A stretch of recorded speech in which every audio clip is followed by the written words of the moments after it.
A little warning before the ASMR starts. There is some angst and some cussing, so if you don't like that, then please click off now. Hope you enjoy. You and Todoroki have been best friends since joining UA, since you guys didn't really have anyone else to rely on. You both, as loners, decided to be best friends from the first week of school. Sometimes best friends have their falling outs. Your guys' first one started with Todoroki becoming friends with Izuku. You were very territorial of your friends, or friend, because you only had him to rely on. You eventually gotten over your protectiveness of Todoroki, and eventually you and Izuku became friends as well. Your friend group now consisted of Uraka, Ida, Izuku, and, well, of course, Todoroki. Your most recent falling out with Todoroki was because you were secretly in love with him, and for some reason he just didn't understand that. What happened was your friend group was having a sleepover in Uraka's dorm, and all of you decided to play spin the bottle. When it was your turn to spin the bottle, it landed on Todoroki. You were both happy and flustered, and Todoroki could see this, so he said, "It doesn't mean anything, listener. It's just a game."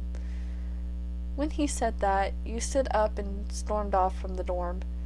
Todoroki sat there not knowing what he had done wrong.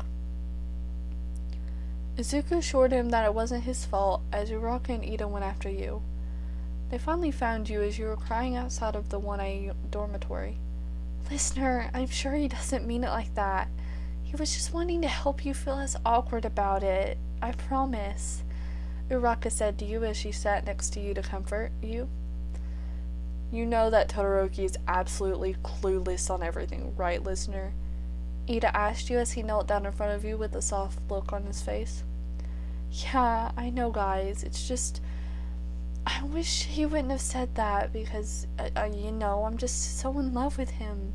I just can't believe how he can be this clueless because I think literally everyone else at UA knows except for him," you said, from the frustration of the entire situation that you're in right now. After a while of them attempting to make you feel better, you went back to your dorm. Hopefully no one would try to comfort you as you wanted to cry in your solitude.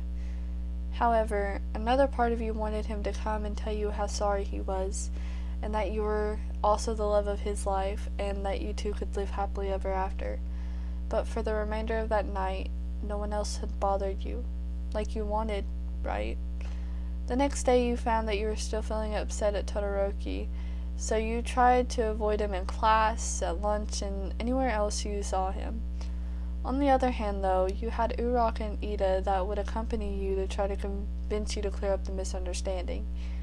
"No, I'm not. I can't face him, especially since I've been avoiding him to add on to it.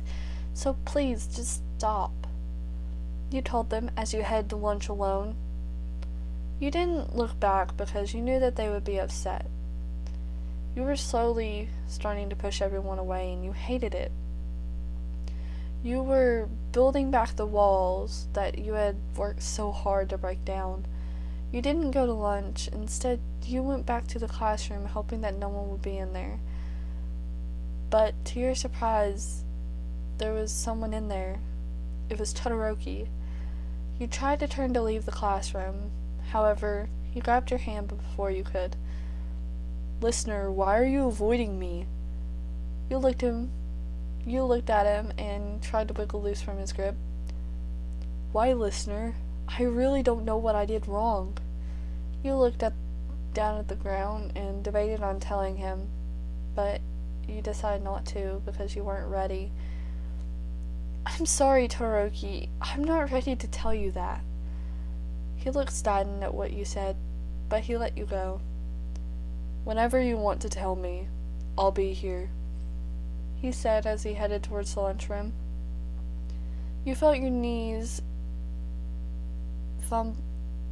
start bending below you as you hit the floor and started crying. You could hear some of your classmates' voices as they were coming back from lunch. You quickly dried your tears and left the classroom to go to your dorm. Ida had tried to stop you, but you told him to fuck off. You could tell that you hurt him, but right now you didn't care about any of that. All you cared about was your solitude, away from everyone and everything. You just needed to collect your thoughts. Once you made it to the 1A dormitory building, you fainted. When you gain consciousness, the first person that you see is Ida. "Hey guys, listeners awake," you heard him say, as you heard footsteps come towards you. "What happened, and why are you guys here?" You asked him as you raised yourself to find that you were on the couch in the common area. "You fainted in front of the dormitory building, and luckily Ida went to check on you, or you wouldn't have been there. You would have been there, for who knows how long," Izuku said to you. "I'm sorry, guys. I really didn't mean to worry you all." You told them as you went to stand up, but instantly your legs were weak and you fell. You felt someone catch you, mid-fall. You looked to see who it was. "You may want to stay on the couch for a bit, listener," you heard his voice say. Todoroki, I'll be fine." Even though you wanted to ignore him, you also wanted him close to you. He put you back on the couch as he walked away, assuming you didn't want to see him.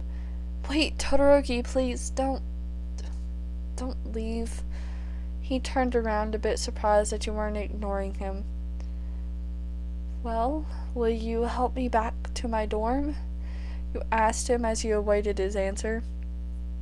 He just stood there for a minute, trying to comprehend what you had just asked him. You looked back at him, and then he answered, "Yeah, listener.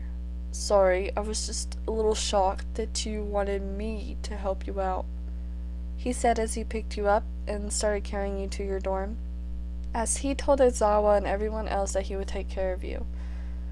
Once you were in your dorm, he laid you on your bed.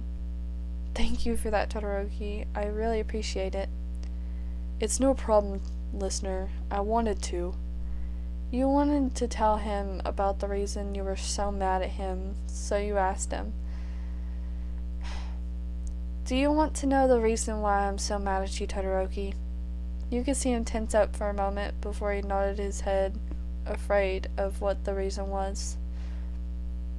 "It's because I'm in love with you, and you had said that the kiss wouldn't mean anything, especially since it would have been my first kiss, and with the person I hold most dear." Todoroki looked you in the eyes, and he slowly leaned in to kiss you. "I'm in love with you too, listener." He smiled. Hey guys, Actually Audios here. I'm glad you watched until the end of the video. If you liked the video, please hit the like button and comment something down below. And if you want to see more videos like these, then go over to my channel and hopefully subscribe. I love you guys. Bye!